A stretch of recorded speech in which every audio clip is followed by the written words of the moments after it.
Yes, so this is the descriptive paper of January 2026. इसमें सब instructions दिए हैं and paper pattern is again as expected. आपका जो फर्स्ट सेक्शन है, ये पार्ट 2 मतलब डिस्क्रिप्टिव पार्ट 70 मार्क्स का. First section is income tax, जिसमें एक एक्सपेक्टेड 15 मार्क्स का कंपलसरी क्वेश्चन, टोटल इनकम का क्वेश्चन. और फिर क्वेश्चन नंबर 2 6+4 मतलब 10 मार्क्स. 2 3 4 में से आपको 2 करना है. क्वेश्चन नंबर 3 6+4 मतलब 10 मार्क्स. क्वेश्चन नंबर 4 6+4 और 4, दो में से एक करना है. ऐसा थियरी में एक्सपेक्टेड रहता है. तो 30 में से कोई 20 मार्क्स का करना है, ये क्वेश्चन नंबर 2 3 4 में से. और पहला 15 मार्क का कंपलसरी, तो 15 + 20 35.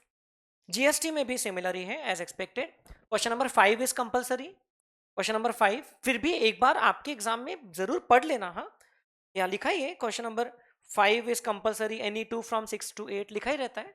फिर भी in case sometime there is a surprise. तो क्वेश्चन नंबर 5 में क्या है, 10+5 है. पहला क्वेश्चन 10 मार्क का, दूसरा 5 मार्क का. ये कंपलसरी है पूरा, 5A एंड 5B. ओके, ये 10 मार्क वाला क्वेश्चन 3 पेज का है, 5A एंड 5B ये अराउंड 1 पेज का, 1.5. ये 10+5 15 मार्क्स का कंपलसरी. फिर 6 7 8 में से कोई 2 करना है. एक भी क्वेश्चन बड़ा नहीं है, सब छोटे छोटे. 5+5 question number 6.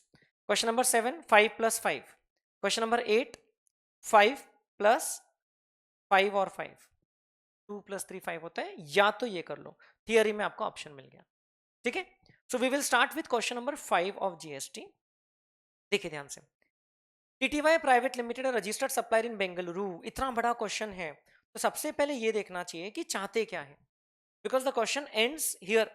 Note, calculate tax for each point separately and legal explanations for each point should form part of your answer, including place of provision of supply. Provision of supply, place of supply direct बोल सकते थे, provision of supply. अब you are required to compute the net minimum GST liability, जिस तरीके के हमने comprehensive questions किया था payment chapter में, of TTY Private Limited to be paid in cash if any for the month of June 25 after utilizing ITC. Net minimum GST liability after utilizing ITC. Okay. और मैं ये सब actual पढ़ने के पहले ये नोट्स भी पढ़ना प्रीफर करता हूँ, खास करके जहाँ से जनरल नोट स्टार्ट हो रही है, क्योंकि वो कभी कभी हमको क्वेश्चन में और हेल्प करती है. सो ये देखिए, ये note number additional information number 1 तो कोई स्पेसिफिक इसके लिए है. नंबर 2 भी स्पेसिफिक है. नंबर 3 ऑनवर्ड्स पढ़ रहा हूँ. All the figures are exclusive of GST. All the conditions necessary for availing the ITC have been fulfilled. Also, the details of GST paid on inward supplies are available in GSTR 2B. There was no opening balance of ITC. Means ITC का starting कुछ नहीं है, बाकी जहां मिलता है वहां मिल गया. सप्लायर ने बराबर अपलोड कर दिया होगा. Assume that all inward supplies are used only for outward taxable supply, because only then the ITC would be available. If the inward supply is used for outward exempt supply, then ITC related to that would not be available. Wherever details for determination of place of supply are not given in the question, it shall be taken as interstate transaction. अब ये goods के लिए भी है, services के लिए भी है. हमने जो एमसीक्यू किया था वो सिर्फ गुड्स के लिए लिखा था. फिर भी सर्विसेज के लिए भी हमने वो इंटरप्रेट किया अल्टीमेटली. गुड्स के लिए, सर्विसेज के लिए, दोनों के लिए नहीं लिखा है तो क्या मानना बोले, इंटरस्टेट मानना. Assume the applicable rates of GST as under. Service of hiring of heavy machines 12,6,6. Service of supply of machine operator without heavy machines 18,9,9. All other inward and outward supply 18,9,9. Okay. सो एक ही case में 12,6,6 का special rate है.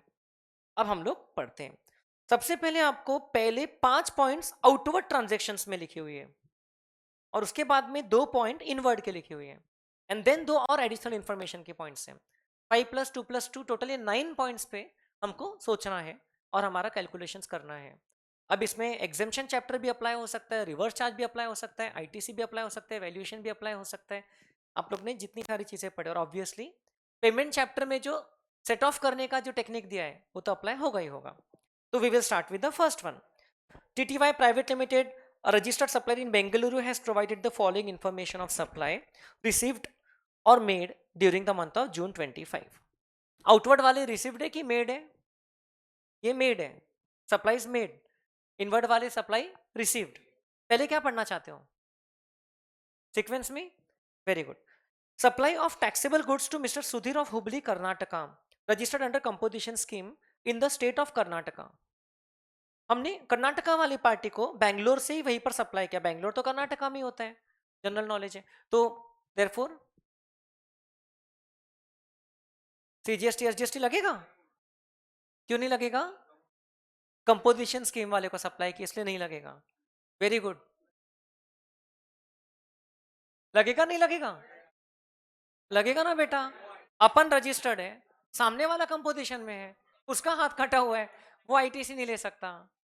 देखो ये होता है, exam में panic हो जाते हैं अपन, अपना दिमाग प्रोविजन बनाते, कंपोजिशन देखते से एग्जाम लिख के आते हैं, no GST no tax invoice. अरे बेटा this is a normal case of B to B supply, इसमें लगेगा सीजीएसटी प्लस एसजीएसटी। ओके, मैं एकदम नोट्स के साथ में समरी नहीं बना रहा हूं, लेकिन कंप्यूटेशन बना के दे रहा हूं। Computation of GST, outward GST यहां पर कैलकुलेट कर रहा हूं मैं। एक कॉलम में आईजीएसटी, एक कॉलम में सीजीएसटी और एक कॉलम में एसजीएसटी। ठीक है, तो इसमें सबसे पहला वाला जो है supply of taxable goods supply to composition scheme dealer, does not matter, composition scheme dealer.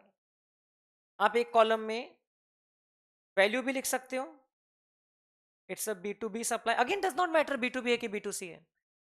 आप वैल्यू लिख सकते हो एक कॉलम में, और क्या कर सकते हो, हाँ रिमार्क्स कॉलम में लिख सकते हो, या तो आप रिमार्क्स ब्रैकेट में लिख सकते हो वहीं पर, या नोट नंबर छोड़ सकते हो उसका।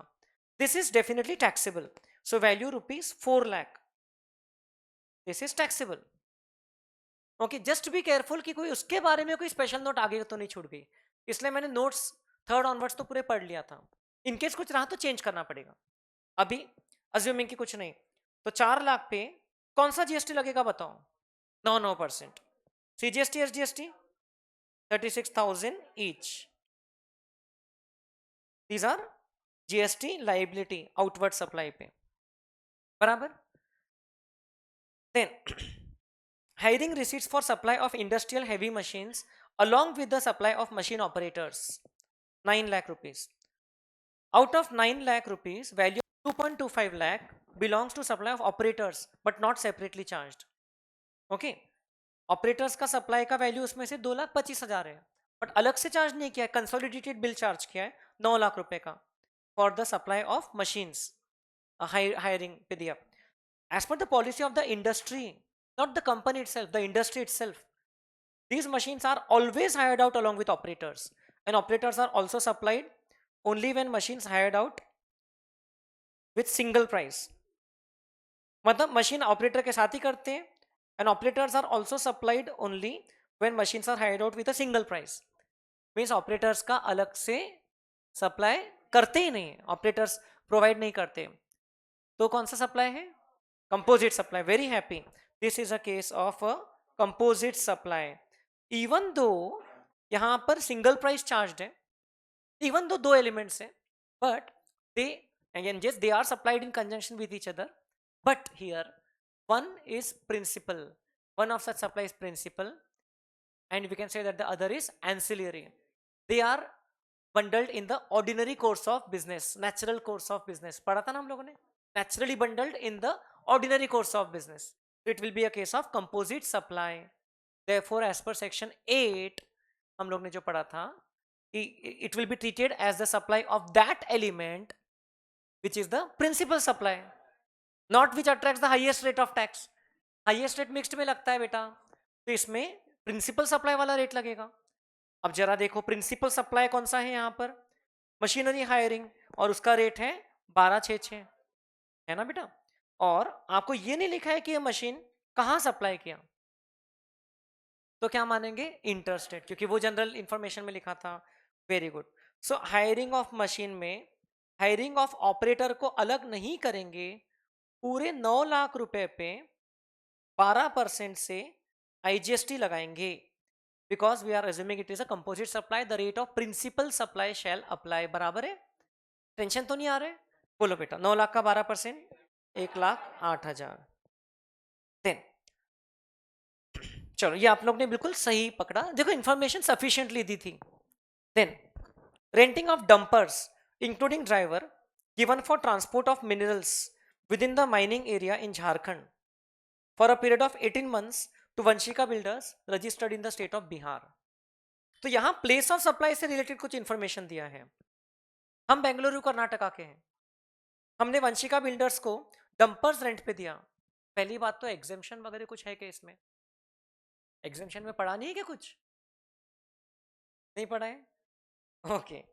Renting of dumpers including driver given for transport of minerals. तो ये कोई transport of goods by road नहीं हो गई, यहां पर आपने व्हीकल ही रेंट पे दिया है, तो it is a taxable service definitely. And ये किसको दिया? Vanshika builders which is registered in Bihar. Location of supplier is Bengaluru and the place of supply will be, if the recipient is registered, then the location of recipient, section 12(2) of the IGST Act, जिसमें आपको ध्यान होगा कि अगर कोई specific subsection apply नहीं हो सकता है 3 से लेकर 15 वाला, तो जनरल सबसेक्शन है। क्या बोलता है जनरल?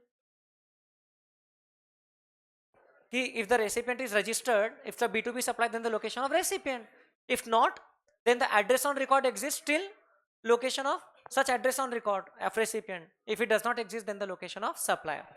इसमें CGST SGST लगाओगे कि IGST लगाओगे? लगाओगे टैक्स? चलो लगा दो, आप बोल रहे हो इतना तो लगा देते टैक्स। रेंटिंग ऑफ डंपर्स ₹10,50,000, कौन सा रेट लगेगा बताओ? हायरिंग ऑफ मशीन पे 12% था, हेवी मशीन्स पे। अब ये डंपर्स हैं फॉर ट्रांसपोर्ट ऑफ मिनरल से, ये हेवी मशीन में आएगा कि ऑल अदर में आएगा? हाँ, किसमें? आई मीन ये वाली जो लिस्ट दी है, इसमें service of hiring of heavy machine में आएगा, जो पिछले पॉइंट में अप्लाई किया था। ये मशीन ऑपरेटर वाला तो केस ही नहीं है, कि ऑल अदर आउटवर्ड सप्लाई में आएगा? हाँ, ऑल अदर में आएगा। अपनी मर्जी से क्यों, जब हेवी मशीन का पॉइंट अलग से दिया है तो इसको उसमें कवर क्यों करेंगे? It will attract IGST at the rate of 18%। बोलो, 1,89,000 IGST लग रहा है। आपको इसके बारे में लिखना पड़ेगा, it is not exempt. Secondly, the place of supply will be considered as Bihar, the place where the recipient is registered, and therefore it will attract IGST. Rate applicable will be 18% because it is not a case of hiring of heavy machines. Stock transferred without consideration to its branch in Shimoga, Karnataka। अपने ही branch में stock transfer किया। ये हम लोग ने chapter number B supply में पढ़ा था, schedule 1, stock transfer without consideration between distinct persons, supply मानते हैं। बट पूरा पढ़ो, branch has the same GSTIN, तो डिस्टिंक्ट पर्सन नहीं है। This is not a case of distinct persons, because same GSTIN के अंदर वो ब्रांच ऑपरेट कर रही है, तो अपनी एडिशनल प्लेस ऑफ बिजनेस हो गई वो। Will it be a supply? Then they will not be treated as distinct persons, therefore it's not a supply, therefore no GST। is that okay? Value as per valuation rule जो लिखा है वो ignore करना है आपने को। No GST, no GST। Okay, transfer to branch. हाँ, अगर ये ब्रांच सेम स्टेट में सेपरेटली रजिस्टर्ड रहती थी तो नॉट अ सप्लाई बोल देता हूं मैं, नॉट अ सप्लाई, तो डिस्टिंक्ट पर्सन मानते थे, तो फिर GST लगता था उस वैल्यूएशन रूल्स की वैल्यू पे। 2,25,000 की वैल्यू होगी लेकिन GST नहीं लगेगा। Then given on hire 26 motor vehicles, sitting capacity of 14 persons excluding the driver, to Karnataka State Road Transport Corporation। Karnataka state road transport corporation को हमने मोटर व्हीकल हायर पे दिया, जिसकी कैपेसिटी 14 पर्सन्स की है। जो लोग एग्जेम्प्ट बोल रहे हैं, कैन यू टेल मी कहां पे एग्जेम्प्ट है? कैसे बोल रहे हो? Very good. State transport undertaking को अगर 12% से ज्यादा की कैपेसिटी का व्हीकल हायर पे दिया तो एग्जेम्प्ट होता है। 13 पर्सन वाला तो आईटीसी का है, वो अलग हो गया। वैसे तो यहाँ 14 ही है तो टेंशन नहीं है, लेकिन वहां मोर देन 12 पैसेंजर्स वाला था। देखो अब आप एग्जेम्पशन पढ़ने को तो कितना महीना हो गया, तो this is exempt. Okay, this is exempt. Exemption chapter में देख लीजिए बेटा, आपको लगेगा हाँ, आपकी किताब में मार्क्ड भी मिलेगा आपको। एग्जेम्पशन फ्रॉम जीएसटी, एग्जेम्पशन, ये देखिए, services by way of giving on hire to a state transport undertaking a motor vehicle meant to carry more than 12 passengers. ऐसे केस में आपने जो टेबल 1 टेबल 2 वगैरह बनाया होगे वो टेबल काम में आएगा, रिवीजन करके जाओगे तो ध्यान रहेगा। मोर than 12 passenger state transport undertaking. Okay, कोई बात नहीं, चिंता की विषय नहीं। तो क्या हो जाएगा, जीएसटी नहीं लगेगा। Hiring of vehicle is exempt because it is more than 12 passengers, so value does not matter. So this all will combine to give us the total outward tax output tax liability अभी तक का जो है। Okay, अब और क्या क्या है, inward transactions, purchased 4 electric scooters with engine capacity of 23 cc for use. Now the problem is, मैंने सर्च भी किया because I am not an engineer, कि ये जो सीसी वाली कैपेसिटी है पेट्रोल के व्हीकल्स के लिए होती है, पेट्रोल डीजल। हाँ, और इलेक्ट्रिक स्कूटर की वॉट में कैपेसिटी होती है, किलो वॉट वगैरह में। तो ये क्वेश्चन थोड़ा सा गलत फ्रेम्ड हो गया, बट वो कहना ये चाहते, याद है एक बार हमने मोटर व्हीकल सर्च किया था, definition of motor vehicle ITC के लिए ही, वहां पर मैंने ये सर्च किया था कि बाइक पे आईटीसी मिलता कि नहीं, आपके सामने ही। तो क्या लिखा था मोटर व्हीकल के डेफिनेशन, 25 सीसी। अगर 25 सीसी से कम की व्हीकल है कैपेसिटी, तो उस पे उसको मोटर व्हीकल के डेफिनेशन में नहीं डालते हैं, तो उसका आईटीसी मिल सकता है। जैसे मैंने साइकिल मेरी अपग्रेड किया, मान लो मेरी और एक साइकिल खरीदा मैंने, अभी 25,000 की 28,000 की साइकिल खरीदा, तो फिर उसका मैं आईटीसी ले सकता हूँ, क्योंकि 0 सीसी की साइकिल है अपनी, मोटर व्हीकल में नहीं आती है। सो यहाँ पर ही 25 सीसी से कम की व्हीकल है, कहना ये चाहते हैं, तो इसीलिए आईटीसी मिलेगा कि नहीं मिलेगा, मिलेगा। 4 electric scooters with engine capacity for use by employees for commuting within the office premises and nearby client locations. Scooters were supplied in Bengaluru by a GST registered dealer located in Rajasthan. Rajasthan के dealer ने अपने को बेंगलुरु में scooter supply किया था, तो वो IGST लगाएगा, ITC is available. Is that okay? So IGST का क्रेडिट मिलेगा 4,80,000, आईटीसी अवेलेबल। 4,80,000 का कितना परसेंट करोगे, 18%, बोलो 86,400। ये पहला आईटीसी, मैं आईटीसी का स्टेटमेंट नहीं बना रहा हूँ, हम ऐड कर लेंगे बाद में, because it is not falling under the definition of motor vehicle, therefore not blocked under section 17(5)(a). This is less than 25 cc, up to 25 cc, exceeding 25 cc रहा तो वो मोटर व्हीकल में आता है। लेकिन ये हो सकता है ऐसा, जब इनका सजेस्टेड आंसर निकालेगी तो उसमें क्लैरिफाई करेंगे नोट में कि इलेक्ट्रिक स्कूटर का सीसी में नहीं होता है कैपेसिटी। हाँ, इक्विवेलेंट बोलना चाह रहे होगे, तो इसीलिए वो हम बोल सकते हैं कि ITC will be available 25 CC से कम का capacity, because it is not falling under the category of motor vehicle, so the ITC is available. ठीक है, नेक्स्ट बोलो, कोई कंफ्यूजन? कोई अभी क्या बोला मैंने? हाँ हाँ, 25 सीसी से ज्यादा नहीं है, therefore it does not fall under the category of definition of motor vehicle under the Motor Vehicles Act. Therefore the ITC is not blocked under section 17(5)(a). Therefore the ITC is available and it is used for the business only, तो मिलेगा ITC। Then Mr. Vijay, managing director, went to Surat, Gujarat for a business meeting and stayed for 3 days in Royal Residency Hotel registered in the state of Gujarat. Hotel accommodation charges paid of ₹18,000। अब बताइए, मैंने आपको hotel वाले के case में place of supply और ITC के वक्त में कुछ बताया था क्या? पहली बात तो ये बिजनेस मीटिंग के लिए जा रहा है, ऐसा नहीं कि ये पर्सनल वेकेशन के लिए जा रहा है, तो उस एंगल से तो प्रॉब्लम नहीं है। लेकिन क्या इशू है यहाँ पर? हाँ, ये सप्लायर किधर है, सप्लायर कहाँ रजिस्टर्ड है? गुजरात में। एंड होटल अकोमोडेशन में, होटल अकोमोडेशन फैसिलिटी में प्लेस ऑफ सप्लाई क्या मानते हैं? The place where the property is located. तो वो लोग क्या लगाएंगे हमको, सीजीएसटी प्लस एसजीएसटी। कौन से स्टेट का, गुजरात का। और हम कहाँ रजिस्टर्ड है, कर्नाटका में। सो ये वाली चीज का क्रेडिट हम नहीं ले सकते। मैंने आपको बताया था हम लोग बेंच गए थे तब, उसका एग्जाम्पल महाराष्ट्र का बेंच है तो एक बार का हम क्रेडिट ले सकते हैं with in the same state, अगर हम भी महाराष्ट्र में रजिस्टर्ड है तो। बट अगर एमपी वाले बेंच के कहीं जाते थे होटल में तो उसमें का क्रेडिट नहीं ले सकते थे, क्योंकि वो वहां का सीजीएसटी एसजीएसटी लगाते थे। अच्छा वैसा भी दिमाग मत लगाना कि सर एसजीएसटी नहीं लेंगे सीजीएसटी तो ले लेंगे, वो दोनों साथ में पैकेज में चलते हैं। तो सीजीएसटी प्लस एसजीएसटी गुजरात का लगा है।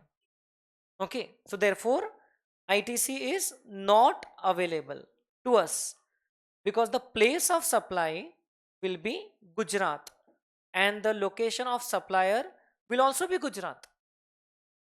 Place of supply for accommodation facility आपने पढ़ा है, if the place is located in India then the place where such property is situated.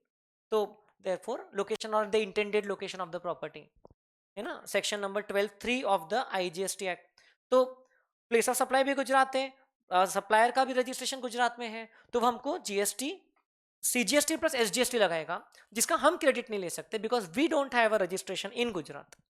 Did you understand? तो this is a real issue which the business owners face. Okay, तो ये ITC नहीं मिलेगा अभी तक, सिर्फ 86,400 का मिल रहा है। इसका नोट लिख दोगे, ITC not available because GST CGST plus SGST is charge of Gujarat. Next 2 point additional information के बचे। In the month of December 24, the company had availed services in an interstate transaction with a taxable value of rupees 6 lakh. Okay, this transaction was liable to tax under reverse charge. अपन ने December 24 में, हम अभी कौन से month में है देख लो, हम लोग June 25 में है। We are in the month of June 25। ये पूरा क्वेश्चन ही June 25 से रिलेटेड चल रहा है। तो December 24 का दिया है कि हमने कोई सर्विस लिया था इंटरस्टेट ट्रांजैक्शन जिसका टैक्सेबल वैल्यू 6 लाख का था। It was liable under reverse charge, was liable under reverse charge. बच्चे को आदत है कभी भी कोई भी वर्ड को सर्कल मार देता है, अलग चलता है इसका। ये शायद उसने क्वेश्चन किया ही नहीं क्या, थोड़ा थोड़ा कुछ कुछ वर्ड सर्कल किया छोड़ दिया, जाने दो। This transaction payment for the same to the supply was not made till the current month, over due for 181 days. दिसंबर से लेकर अभी तक के 181 डेज हो चुके हैं। However, tax due under the said transaction was paid to the government in December and ITC availed in the same month. मतलब ITC भी हम दिसंबर में ले चुके हैं। तो क्वेश्चन ये उठता है कि क्या वो 181 डेज वाली कंडीशन के कारण अब वो ITC रिवर्स करना है क्या? रिवर्स चार्ज का केस है तो करना है कि नहीं करना है? नहीं करना है। There were 2 exceptions to that rule of 181 days. एक था रिवर्स चार्ज और एक था suppliers obligation paid directly by the recipient, और एक था नो कंसीडरेशन वाला केस जिसमें पेमेंट करना ही नहीं है। 181 डेज वाला वो केस याद है क्या? सो बिकॉज रिवर्स चार्ज वाला केस है तो no reversal of ITC required because बाकी कंडीशंस फुलफिल हो चुकी हैं। तो अभी ना आप आईटीसी के लिस्ट में आप ऐड करोगे उसका आईटीसी और ना आप कुछ रिवर्स करोगे। Okay, neither no output tax liability to be added, output tax liability में भी कुछ ऐड नहीं करना है। रिवर्स चार्ज वाला केस था, इसमें सप्लायर को प्रोटेक्ट नहीं करता है रेवेन्यू, मैंने आपको बताया भी था। फॉरवर्ड चार्ज में सप्लायर क्योंकि टैक्स भर चुका है गवर्नमेंट को तो उसको पेमेंट नहीं मिला तो रेसिपिएंट का क्रेडिट ब्लॉक होता है। रिवर्स चार्ज में सप्लायर के एंगल से गवर्नमेंट नहीं सोचेगी। Is that okay? एक्सेप्शन था ये, आईटीसी चैप्टर में पढ़ा है। On 11th of June 25 received a debit note of rupees 2,50,000 in respect of inward intrastate taxable supply of service। अभी डेबिट नोट मिला। The underlying invoice was issued in the month of October 23, in which it was found later that the supplier had erroneously declared a value which is less than the actual value of services provided। तो हमारे supplier ने अक्टूबर 23 में एक invoice issue किया था जिसमें कम value charge किया था, और अब उसको याद आ रहा है तो अब जून 2025 में वो हमको वो डेबिट नोट इशू करके दे रहा है। हमको मिला डेबिट नोट इनवर्ड सप्लाई का। तो बताइए इस डेबिट नोट का क्रेडिट हम अब ले सकते हैं क्या? डेबिट नोट जब इशू हुई वहां से डेट गिनना चाहिए, वहां से अगले साल का नवंबर गिनना चाहिए लास्ट डेट फॉर आईटीसी, या डेबिट नोट जिस इनवॉइस से रिलेटेड है वहां से अगले साल का नवंबर गिनना चाहिए जब डेबिट नोट इशू हुई, याद होगा तो ये भी एक नोट में था, ये भी आपने डबल से भी पूछा था, फिर मैंने वहां पर एग्जाम्पल लिख के बताया था डेट का, डेबिट नोट का। सो इसका क्रेडिट मिल जाएगा, इसका क्रेडिट मिल जाएगा। ओके, ये बच्चे ने क्या अकाउंट बना के रखा, क्रेडिट करके रखा है, 100 रुपये 80 रुपये, पता नहीं। चलो 2.5 लाख रुपए का कितना हो जाएगा बताओ, 22,500। इंट्रा स्टेट वर्ड लिखा हुआ है। सो सीजीएसटी एंड एसजीएसटी ये मान रहे कि the value of 2.5 lakh is excluding GST. Okay, the value of 2.5 lakh is excluding GST towards the value of supply of service. And नीचे तो लिखा है assume that the values given are exclusive of GST if applicable. So total GST, IGST का 86,400 है और CGST SGST का 22,500 है। तो कोई प्रॉब्लम ही नहीं है। ये आपकी जो टोटल लाइबिलिटी आ रही है, टोटल लाइबिलिटी लगा लो जरा।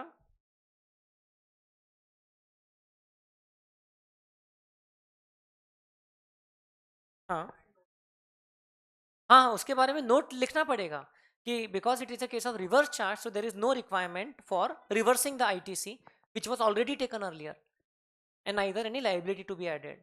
ITC will not be available now because it was already taken earlier. इसलिए मैंने वहां आपको लिख दिया। टोटल लगाया क्या बेटा आपने, 2,97,000। तो ये एडजस्ट पेमेंट यूजिंग आईटीसी तो सिंपल ही है। आईजीएसटी का आईटीसी यूज करके आप सबसे पहले आईजीएसटी डिस्चार्ज करोगे, इतना ही है ना आईजीएसटी का आईटीसी। फिर सीजीएसटी का आईटीसी यूज करके आप सीजीएसटी डिस्चार्ज करोगे 22,500, इतना ही था। और फिर एसजीएसटी का आईटीसी यूज करके एसजीएसटी डिस्चार्ज करोगे। तीनों केस में आपका टैक्स पेएबल बच रहा है।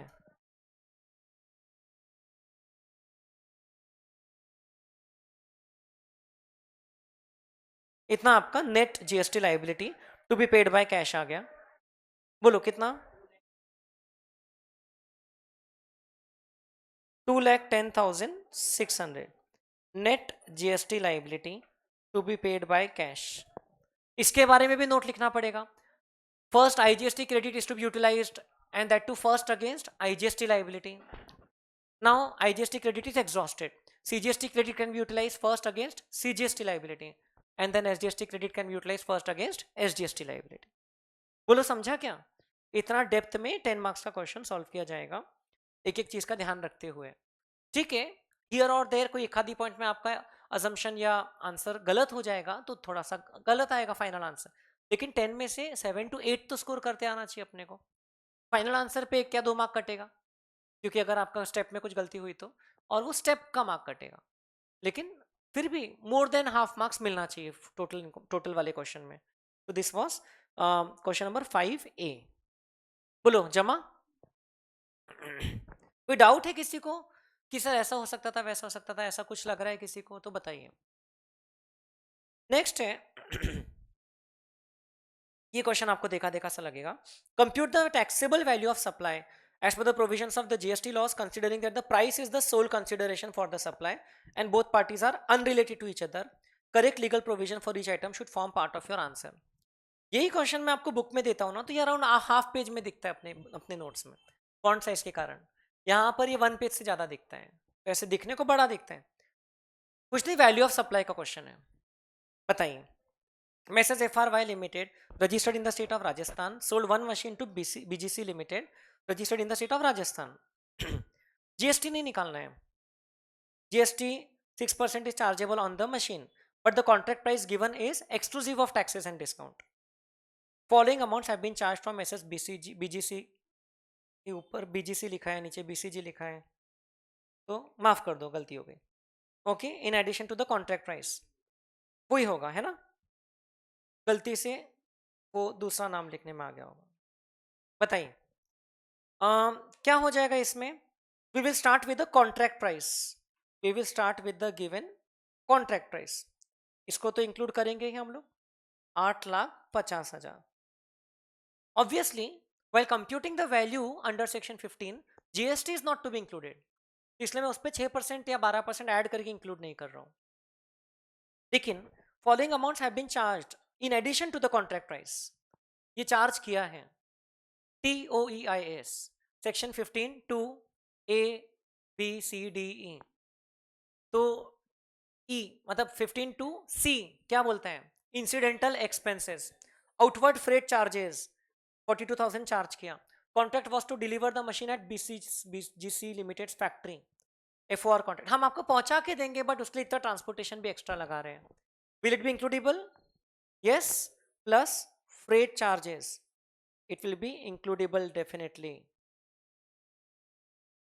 42,000 और इस पे सेम रेट लगेगा as the rate applicable on the main goods because the principal supply is of the main goods। सही है कि नहीं? नोट लिखना पड़ेगा क्यों इंक्लूड किया as per section 15 to C और थोड़ा सा डिस्क्राइब करना पड़ेगा incidental expenses charge separately. FRY offers trade discount of 3% on the contract price of 8,50,000 which was duly recorded in the invoice 15(3)(a।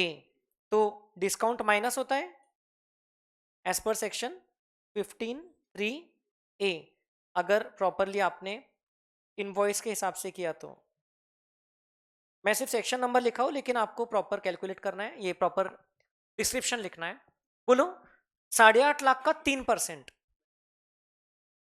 25,500 इतना जरूर माइनस हो जाएगा बेटा। क्या कोई कंफ्यूजन है कि डिस्काउंट 892 पे देंगे कि 850 पे देंगे? क्वेश्चन में क्लियर है ना बेटा?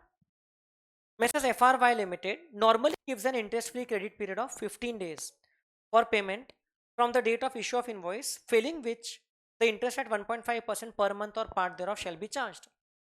अब इंटरेस्ट चार्ज किया तो वो भी इंक्लूड होता है, बट पूरा पढ़ो। Payment was made after 18 days from the date of invoice।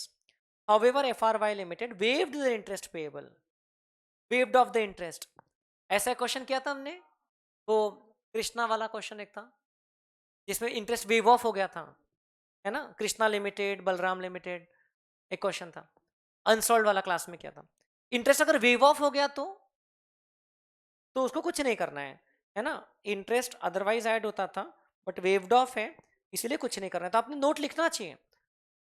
Even though interest late fee और penalty would be includable as per section 15(2)(d) है ना शायद। However, because it has been waived off, not actually charged, so therefore it will be not added। Messrs FRY Limited received the following subsidies directly linked to the price। आपको पता है अगर subsidy link to the price है तो वो include करते हैं, है ना? But it should not be receive from government. तो पहला वाला है 60,000 from one non government organisation on sale of such machine, तो इसको इंक्लूड करेंगे कि नहीं करेंगे? And 80,000 from the state government on sale of such machine, 80,000 नहीं करेंगे। ध्यान से पढ़ो, both the subsidies were not deducted while arriving at the contract price. मतलब दोनों सब्सिडी को 8.5 लाख की वैल्यू कैलकुलेट करते वक्त डिडक्ट नहीं किया है। हाँ, तो अभी मतलब कि दोनों इस वैल्यू में अभी इंक्लूडेड है, समझ रहे क्या? तो इस बार थोड़ा ध्यान से पढ़ो। तो मतलब जो सब्सिडी टैक्सेबल नहीं है उसको हटाना पड़ेगा। कौन सा वाला? 80,000 हम करेंगे minus subsidy received from government. Normally the price is adjusted after the subsidy, but इस बार बहुत क्लियर शब्दों में लिखा है वो the subsidies are not deducted while arriving the contract price. तो दोनों सब्सिडी का इफेक्ट हटाया नहीं है। बताइए, सब्सिडी फ्रॉम गवर्नमेंट हटाना पड़ेगा ना बेटा 80,000, and subsidy from NGO it is includable, hence not to be deducted, includable hence not to be deducted। Already included भी है, इंक्लूडेबल है, इंक्लूडेड भी है, तो अभी कुछ मत करो। So this will be your answer, this will be the taxable value या वैल्यू ऑफ टैक्सेबल सप्लाई 7,86,500। बोलो बात समझ में आई क्या?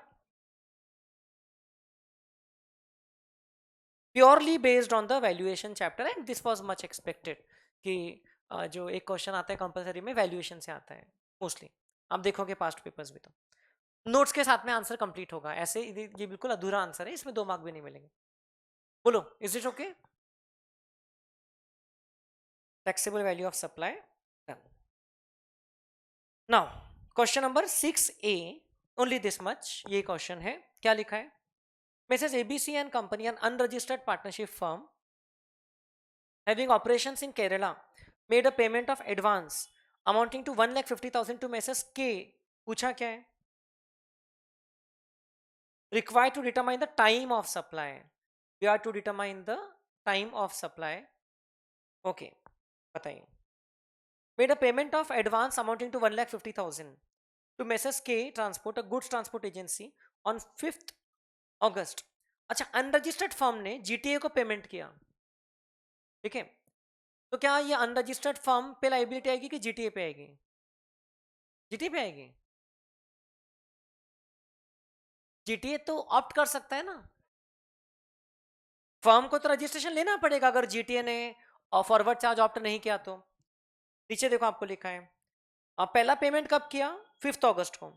Balance payment of 2.5 lakh was made on 10th November. You are required to determine the time of supply of the invoice are raised by the supplier on 5th September and 15 September. ऐसे हमने 3-4 question unsolved में साथ में किए थे। Invoices are required to be issued by the supplier. Invoices are required to be issued by the supplier. That does not mean liability is to be paid by the supplier. Supplier registered है इसलिए supplier invoice issue करने को liable है। Supplier has not exercised the option to pay the tax on the services of GTA in relation to transport of goods supplied by it under forward charge. मतलब it is covered under reverse charge. So इसमें देखिए ध्यान से, अलग अलग scenarios बन के आ जाएंगे। It is covered under reverse charge. Reverse charge के केस में time of supply for supply of services, okay, will be earliest of a date of payment. हाँ बिल्कुल सही बोल रहे हो, date immediately following 60th day, 61st day from date of issue of invoice by supplier.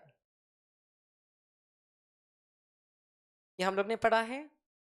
If the invoice is required to be issued by the supplier, if the invoice is required to be issued by the recipient, in that case date of issue of the invoice by the recipient, ये case में वो apply नहीं हो रहा है।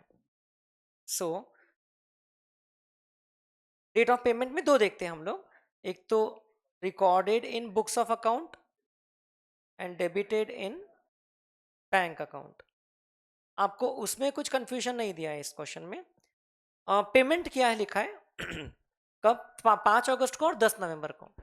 पहली बात तो हियर ये FCSBF वाला केस है, ये वाले केस में एग्जेम्पशन नहीं रहता है, ओके। और दूसरी बात ये है कि इसमें जो रेसिपिएंट है उसको रजिस्ट्रेशन लेना पड़ेगा, because it is liable to pay tax under reverse charge even if it is unregistered right now.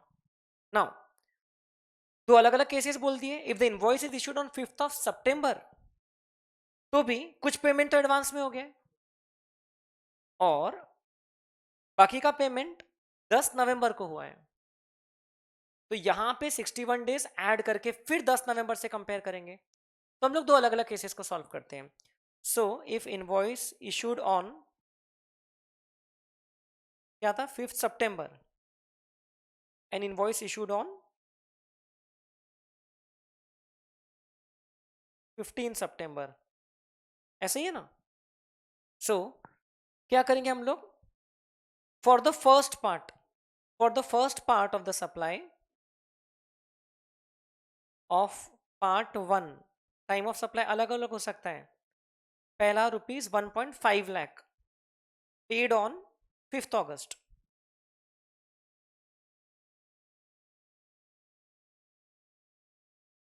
and for the part 2 2.5 lakh paid on कौन सा डेट है? 10th ना, 10th नवंबर। अब बताइए ध्यान से, अब बताइए क्या हो जाएगा इस केस में। पहला केस सॉल्व करो, पहला कॉलम इनवॉइस अगर 5 सितंबर को इशू हुआ तो अब आप कौन सी 2 डेट देखोगे? आप देखोगे earlier of a date of payment 5th August, B 5th September plus 61 days.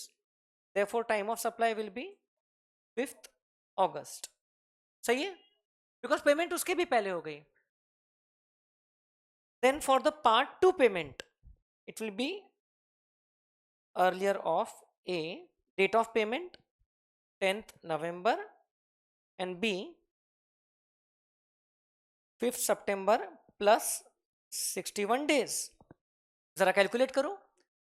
6th नवंबर, सितंबर के 25 दिन, अक्टूबर के 31 दिन और फिर 5 दिन. 5th नवंबर आ रहे हैं, 5th नवंबर आ रहे हैं ना. So the answer will be 5th of November. Time of supply will be 5th of November. समझ रहे हैं क्या? This will be the answer for the invoice issued on 5th September. Everybody time of supply पढ़ोगे तो ध्यान में आएगा आपको.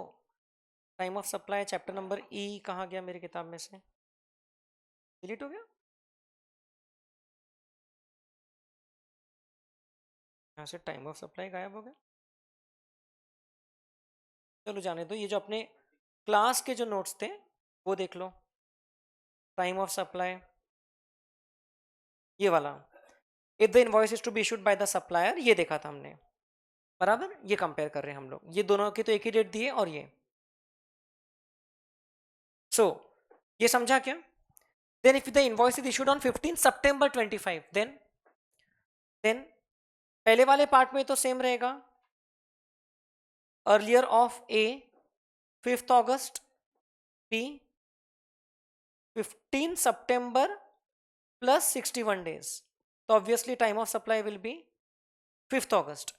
फॉर द फर्स्ट पार्ट, अलग अलग पार्ट के लिए अलग अलग टाइम ऑफ सप्लाई हो सकता है, ये तो पता ही है आपको. And for the second part time of supply will be earlier of a 5th August and B 15 September plus 61 days, मतलब 15th November. तो क्या आंसर रहेगा? सॉरी 5th August क्यों पकड़ा मैंने? 10th November लिखना चाहिए ना. सेकेंड पार्ट का डेट ऑफ पेमेंट क्या है? 10th November. तो time of supply will B 10th of November. 10th of November. बोलो समझा क्या? ऐसा रहेगा.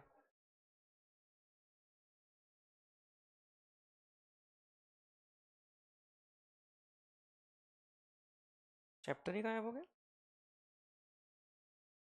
डिलीटेड फाइल्स में देखना पड़ेगा, बाद में देख लूँगा. ओके. नहीं डिलीट नहीं करता हूँ मैं नॉर्मली. एटलीस्ट एग्जाम होने तक के तो रखता हूँ किताब. ओके. बोलो समझा क्या ये आपको? Time of supply in case of reverse charge supply services by the invoice is to be issued by the supplier. बिल्कुल क्लियर केस था. क्लियर एप्लीकेशन प्रोविजन पढ़ के गए हो तो. और ये एक्चुअली अमेंडमेंट भी था, इसलिए इस पे आने के चांसेस भी थे. अब ये क्वेश्चन आपको इजी लगना चाहिए.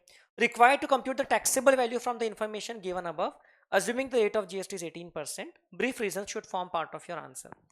आपको मैंने एक बार होमवर्क दिया था, चैरिटेबल एंटिटीज का एक लिस्ट बना के लाओ. आपको एग्जामिनेशन चैप्टर में कहाँ कहाँ उसके एग्जामिनेशंस दिख रहे हैं, उस पे 5 मार्क का क्वेश्चन है सीधा purely. Shanti wellness centre, an entity registered under section 12AB of the Income Tax Act has furnished the following details. Okay. आपका अभी क्लास जितना लेट खत्म होगा वहां से आधे घंटे का ब्रेक मिलेगा आपको, और फिर नेक्स्ट क्लास. बताइए. Amount received for camps conducted for advancement of religion and spirituality for the people, old age people.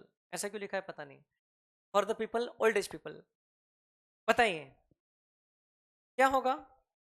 Exempt, HERE, health, education, religion, environment. तो रिलीजन एंड स्पिरिचुअलिटी के एडवांसमेंट के लिए कोई एक्टिविटी क्या, भले ओल्ड एज लोगों के लिए क्या, चाहे किसी के लिए भी क्या, it is exempt. Serial number 1 of the exemption notification, entry number 1, para 1. provides skill development programs to abandoned, orphaned और homeless children. ये भी कवर्ड था एजुकेशन में. हाँ पूरा पढ़ो ना. ₹1 lakh and persons over the age of 65 years in an urban area. तो पूरा टैक्सेबल. बेटा ये वाला पार्ट एग्जेम्प्ट और ये वाला पार्ट टैक्सेबल. इसका एक क्वेश्चन किया था हमने, कोलकाता वाला. एक क्वेश्चन किया था 65 इयर्स प्लस वाले ओल्ड सिटीजन को प्रोवाइड तो कर रहे हैं बट कोलकाता में, तो वो क्या हो गया था, taxable.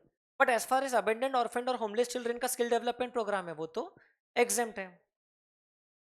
rents out a small portion of its premises to a bookshop selling spiritual literature for the purpose of business।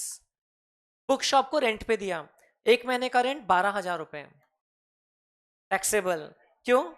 10,000 या उससे ज्यादा है तो it will become taxable. Exemption shall not apply, ये बच्चे ने यहाँ सही लिखा है ना, ग्रेटर देन 10,000, लेकिन एकदम एग्जैक्ट देखोगे तो 10,000 और मोर पे टैक्सेबल है। ये आपके टेबल नंबर 2 का पार्ट था। Grants advertising rights to a person for publicity on the premises of the trust, taxable. इसका कोई एग्जेम्पशन नहीं दिया हुआ है अलग से, एडवर्टाइजिंग राइट्स तो टैक्सेबल रहेगा, right. Organised a basketball training camp for the coaching of teenagers, taxable, it is exempt. Sports coaching provided by a charitable institution is exempt। Training in arts and culture provided by an individual is exempt। ये आखिरी आखिरी के points में था, आप लोग को एक चार्ट भी दिया था, आपने खुद अपनी लिस्ट में लिखा था। So it will be 2 lakh plus 12,000, 12,000 एक ही महीने का रेंटल दिखाया तो एक ही महीने का, प्लस 5,500, 2,17,500। नेक्स्ट, तो आपको नोट लिखना है, हाँ। Next, mister A registered person of Haryana have filed, has होना चाहिए, हैज, इनका इंग्लिश वोकेबुलरी पे ग्रामर पे कोर्स करना पड़ेगा। इनकम टैक्स वाले पार्ट में भी कॉर्पोरेट सोशल रिस्पॉन्सिबिलिटी को कॉर्पोरेट सोशल कुछ भलता ही वर्ड लिख दिए थे उन लोगों ने, आई वाज लाइक कि ठीक है गलती से होगा, जाने। Registered person of have filed his GSTR 3B return for the month of April on 10th of June. अप्रैल का रिटर्न 10th जून को फाइल किया। अगर अप्रैल का ही रिटर्न लेट फाइल करते हैं, question is about interest, interest payable with reference to rule 88B1, इतना specifically पूछ रहे हैं। सेक्शन 51 वाला इंटरेस्ट रेट भी बता दिए, कितने अच्छे लोग हैं। बताइए, अगर रिटर्न ही लेट फाइल किया तो इंटरेस्ट किस पे लगता है? एग्जाम्पल के साथ आपको समझाया है क्लास में। Net amount pay, net amount paid by debiting the electronic cash ledger, but due date of filing the return was 20th of May. अब ध्यान से देखो, he deposited 80,000 in his cash ledger on 18th May 25। 80,000 18th में को deposit कर दिया था due date के पहले ही। Debited the cash ledger on 10th June at the time of filing the return, मतलब यहां पर तो क्रेडिट हुआ ना कैश लेजर, यहां डेबिट हुआ, यूज हो गया। नो प्रोसीडिंग्स अंडर 73, 74 और 74A वर इनिशिएटेड, मतलब और कोई प्रोसीडिंग्स में टैक्स पेबल नहीं, रिटर्न वाली ही लाइबिलिटी पे कर रहे हो। Rate of interest notified is 18% per annum and tax payable for the month of April 2 lakh is paid by ITC 1,20,000, 80,000 through cash ledger। बताइए, calculate the interest payable with reference to this rule. Interest किस amount पे calculate करेंगे, कितने दिन के लिए करेंगे? 2 लाख का टैक्स पेबल था, उसमें से 120 तो आईटीसी से दे रहे हैं, 80,000 कैश लेजर से दे रहे हैं। अब कैश लेजर में ऑलरेडी 80,000 ड्यू डेट के पहले ही जमा कर दिया था, तो वो 80,000 कम होगा कि नहीं होगा for calculation of interest? Will we ignore that, मतलब 80,000 को भी रिड्यूस करेंगे, तो interest will not be applicable, nil interest. ऐसे तो आंसर हमने सोचा ही नहीं था, क्योंकि मैंने आपको एग्जांपल कौन सा दिया था जहां पर 2 लाख रुपए था, से 1 लाख का आईटीसी या 1,80,000 का आईटीसी है, 18,000 कैश है और 2,000 रुपए का बचा है, तो 2,000 पे इंटरेस्ट लगेगा। लेकिन यहां पर कुछ भी नहीं बचा है, 2 लाख का जो लाइबिलिटी उसमें से 1,20,000 आईटीसी से दे रहे हैं और 80,000 रुपए ड्यू डेट के पहले जमा कर चुके हैं, which is lying in the cash ledger till the date of debit while filing the return, तो उसको भी तो एडजस्ट किया जाता है, so there will be no interest. Late fee लगेगी वो बात अलग है, लेट फी पूछा ही नहीं है आपको। Further calculate the amount of interest payable if the amount of 80,000 is deposited in the cash ledger on 24th of May। अगर 24th ऑफ मे को डिपॉजिट करता है वो अमाउंट, तो फिर इंटरेस्ट लगेगा। अब बताइए, 80,000 पे लगेगा, चलो सही बोल रहे हो, क्योंकि this is a case of return filed late, ऐसा नहीं कि रिटर्न में लाइबिलिटी को अंडरस्टेट किया था, उस महीने के रिटर्न को ही लेट फाइल किया था, तो फिर वो वाला केस लगता है नेट लाइबिलिटी पे। बट 20th मई तक के आपने कैश में कुछ जमा नहीं किया था, तो 20th मई से इंटरेस्ट लगना स्टार्ट हो जाएगा 80,000 पे, 80,000 into 18%। Now tell me for how many days interest should be applicable? 4 days, 20 days or 21 days, 30 days, 1 month? बोलो।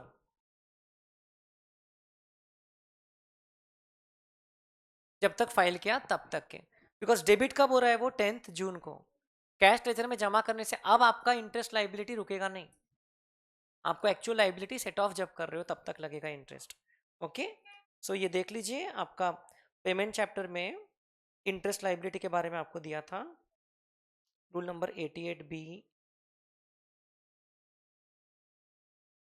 देखो, which is paid by debiting the electronic cash laser. Okay, जब वो debit हो रहा है,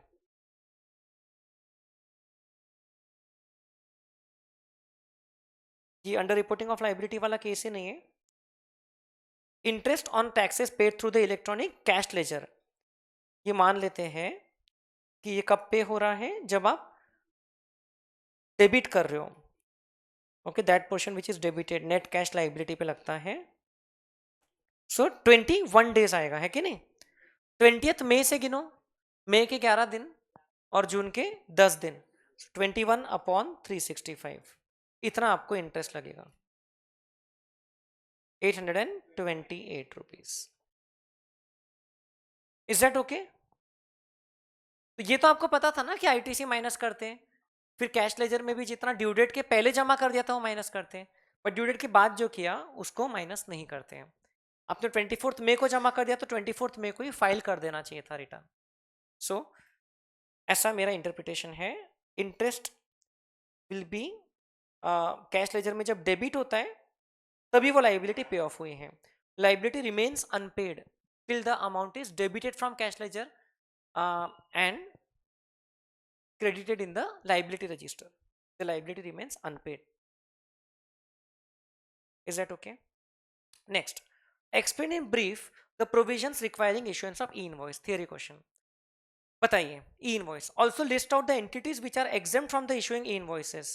Discuss the applicability of issuance of e-invoice by SEZ developers. बताइए क्या होगा?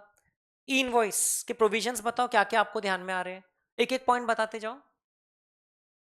The turnover should be more than 5 crores in any of the financial years from 17-18 onwards.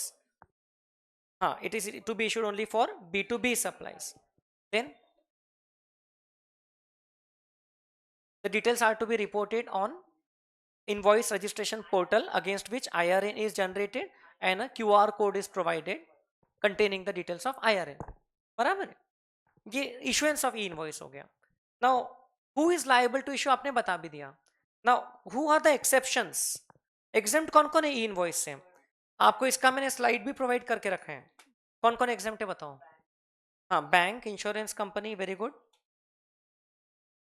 NBFC, हाँ, multiplex cinema, financial companies है ना, multiplex cinema operator, और SEZ unit.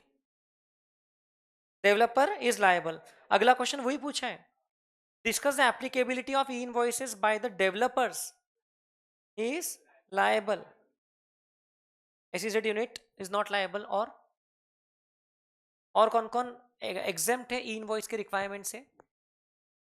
P2C, okay, GTA, passenger transport agency, passenger transport service, हमने Indigo airlines का देखा भी था invoice कि ई इनवॉइस के इसमें कवर्ड नहीं है, ठीक है ना। और SEZ यूनिट भी आप लोग ने बोल दिया। उसके अलावा इनवॉइस, ई invoice, exempt, government department, local authority, है ना, ये बाकी सब हम लोग ने कवर कर लिया। So these are the persons who are not required to issue e invoice, isn't it? Recipient of reverse charge supplies, input service distributor, ये आपको ये पूछ लिया एग्जाम में। An SEZ developer is liable if his turnover is more than 5 crores. ये exceptions के जितने याद आते लिख दो, क्योंकि ज्यादा नहीं है ना. लाइक एक 2 मार्क का ये हो गया, 2 मार्क के एक्सेप्शंस हो गए, और 1 मार्क का इस पे कमेंट हो गया. ऐसा ऐसा मुझे लगता है 2+2+1 ऐसा, या 1+3+1 रिगार्डिंग द इशुएंस. मतलब यहाँ पर सिर्फ मेनली वही एक्सपेक्ट करे 5 crores एंड B2B लिख रहे हो क्या. फिर एक्सेप्शंस में आपको 6 भी लिख दोगे तो 3 मार्क उसमें कवर हो जाते. नेक्स्ट, ये बहुत इजी क्वेश्चन है. State in which schedule of the CGST act the following supplies have been covered.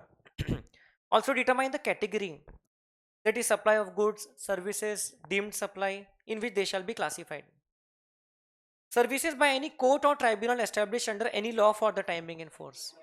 Schedule 3. Schedule 3, it is not a supply, neither supply of goods nor supply of services. जहां तक के schedule 3 का पहला या दूसरा ही point है, दूसरा है. पहला पॉइंट एम्प्लॉय वाला है, ये दूसरा ही पॉइंट है. Any treatment or process which is applied to another person's goods. Treatment or process. Schedule 2. It is considered deemed to be supply of services. Schedule 2 में था ना classify whether it is supply of goods or services. Goods forming part of the business assets are transferred or disposed of, spelling galat, by or under the directions of a person carrying on the business so as no longer to form part of those assets. Schedule 2, again, it is considered as a supply of goods. Sale of land. Schedule 3, para 5, या 5th para है उसमें, है ना, not a supply. और आखिरी वाला permanent transfer or disposal of business assets where ITC has been availed. Schedule 1, para 1, है ना, it is considered as a supply even if it is without consideration, deemed to be a supply. इतना easy 5 marks का question. अगर आप chapter भी basic भी पढ़ के गए हो तो उसमें कवर हो गया. देन ये भी इजी क्वेश्चन है. Explain the concept of seamless flow of credit. ये जो जीएसटी की पहली दूसरी क्लासेस में मैंने आपको समझाया. सीमलेस फ्लो ऑफ क्रेडिट मतलब क्या. हाँ, how it removes the cascading effect, how one person takes ITC of his inputs and charges the GST on the outward supply. Then his ITC can be taken by the next person until the last person who is registered. He can take the ITC. एक बार unregistered को supply कर दिया तो फिर ये seamless flow of credit block हो जाता है. तो ये आपको एक्सप्लेन करना पड़ेगा सिंपल तरीके से. With reference to registration, if an Aadhaar number is not assigned to an existing registered person, such person shall be offered. बेटा बातें मत करो. Alternate and viable means of identification in the prescribed manner.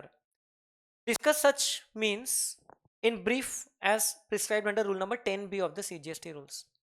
Alternate and viable means, अगर आपका आधार number अभी assign नहीं है तो आप कैसे आइडेंटिफाई कर सकते हो. Driving licence, voter ID card, PAN card, और फिर क्या था, एक bank account statement plus photograph, है ना. ये रजिस्ट्रेशन चैप्टर में रूल नंबर 10B, जहां पर आपको ये देखना है. ये देखो, ये आधार ऑथेंटिकेशन था, ये है ये alternate means following identification documents: passport, voter ID card, driving licence और bank passbook with photograph along with Aadhaar enrolment slip, और आधार नंबर मिलते से 30 डेज के अंदर ऑथेंटिकेशन करना. ये पूछ लिया 3 मार्क का. ऐसे भी कोई भी एरिया से थियरी क्वेश्चन आ सकता है. एंड द लास्ट क्वेश्चन, ये कर लो पूरा, या तो ये तो और इजियर है.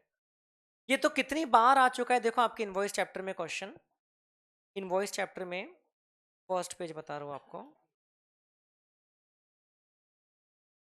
देखो, list out the situations in which a credit note may be issued. List any 3 situations that warrant the issue of credit note. Briefly explain the timeline to declare such credit note. है ना, exam में देखो पहले भी कितनी बार आ चुका है और अभी फिर आया. क्या क्वेश्चन आया. Determine the situations which can require the issuance of credit note. बताइए situations. The value of supply charged और the tax charged is more than that should have been charged, एक केस. दूसरा, गुड्स और services, goods return, goods और services found deficient, ऐसे case में हम credit note issue करते हैं. What is the maximum time limit available for declaring the credit note in the return? नहीं, कहां से 3 इयर्स आ गया भैया? एक ने बोल दिया तो 3 लोग रिपीट कर रहे हैं बस. खुद का फिल्टर लगाओ ना. 30th November following the end of the financial year और date of filing annual return. ये क्रेडिट नोट के बारे में यहाँ पर पढ़े हैं हम लोग. ये इस पे क्वेश्चन पूछा है आपको. ये सिचुएशंस है. Can a credit note under GST be issued in the case of secondary discounts allowed by supplier? Secondary discounts means which are allowed later after the issuance of the invoice. तो predetermined है तो फिर तो GST liability भी कम हो सकती है. But if terms are not agreed then हाँ, तो क्रेडिट नोट इशू कर सकते हैं but only as a commercial और अ फाइनेंशियल डॉक्यूमेंट. उसके बारे में आप लोगों को दिया है आपके चैप्टर बी में. चैप्टर बी के इसमें देखो, बी में कहां से सोच रहे हैं. ये देखो,